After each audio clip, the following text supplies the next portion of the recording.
اعوذ باللہ من الشیطان الرجیم۔ پناہ مانگتا ہوں میں اللہ کی شیطان مردود کے شر سے۔ وَإِذِ اسْتَسْقَىٰ مُوسَىٰ لِقَوْمِهِ فَقُلْنَا اضْرِب بِّعَصَاكَ الْحَجَرَ فَانفَجَرَتْ مِنْهُ 12 عَيْنًا قَدْ عَلِمَ كُلُّ أُنَاسٍ مَّشْرَبَهُمْ كُلُوا وَاشْرَبُوا مِن رِّزْقِ اللَّهِ وَلَا تَعْثَوْا فِي الْأَرْضِ مُفْسِدِينَ۔ اور جب موسیٰ نے اپنی قوم کے لیے پانی طلب کیا تو ہم نے کہا کہ اپنا عصا پتھر پر مارو تو اس سے 12 چشمے پھوٹ نکلے۔ سب لوگوں نے اپنا اپنا گھاٹ پہچان لیا۔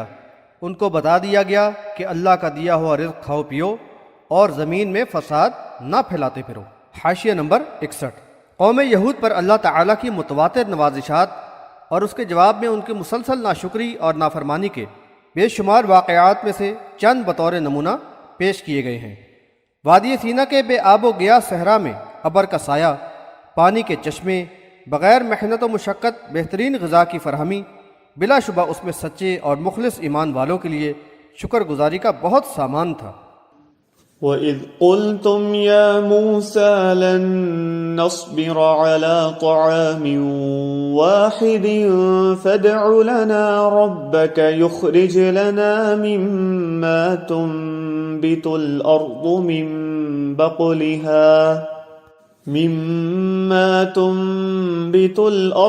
من بقلها وقثائها وفومها وعدسها وبصلها قال أتستبدلون الذي هو أدنى بالذي هو خير اهبطوا مصرا فإن لكم ما سألتم وضربت عليهم الذلة والمسكنة وباءوا بغضب من الله ذلك بأنهم كانوا يكفرون بآيات الله ويقتلون النبيين بغير الحق ذلك بما عصوا وكانوا يعتدون۔ اور جب تم نے کہا کہ اے موسیٰ ہم ایک ہی کھانے پر ہرگز صبر نہ کر سکیں گے، لہٰذا آپ اپنے رب سے دعا کریں کہ وہ ہمارے لیے زمین کی پیداوار، ساگ، ککڑی، گیہوں، مسور اور پیاز اگا دے۔ موسیٰ نے کہا کہ کیا تم بہتر چیز کو کمتر سے بدلنا چاہتے ہو؟ تو پھر تم کسی شہر میں چلے جاؤ، وہاں تمہیں وہ سب کچھ مل جائے گا جو تم چاہتے ہو۔ اور ان پر ذلت و مسکنت مسلط کر دی گئی اور وہ اللہ کے غضب کے مستحق ہو گئے، اس لیے کہ وہ اللہ کی آیات کا انکار کرتے تھے اور انبیاء کو ناحق قتل کر دیا کرتے تھے، اور اس وجہ سے کہ وہ نافرمانی کرتے اور حد سے گزر جاتے تھے۔ حاشیہ نمبر 62۔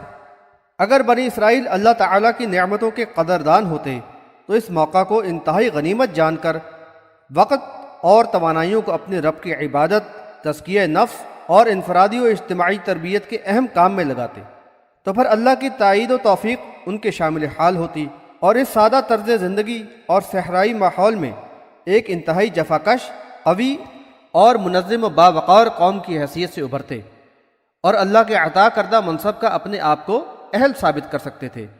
لیکن اس پتھر دل، لالچی اور انتہائی مفاد پرست قوم نے اللہ تعالیٰ کی نوازشوں اور نعمتوں کی ناقدری کی، اپنے محسن انبیاء علیہ السلام کی دعوت حق کو جھٹلایا، رشد و ہدایت سے منہ موڑا اور ان کی مخالفتوں میں ایسے حد سے گزر گئے کہ انہیں قتل کرنے سے بھی دریغ نہ کیا۔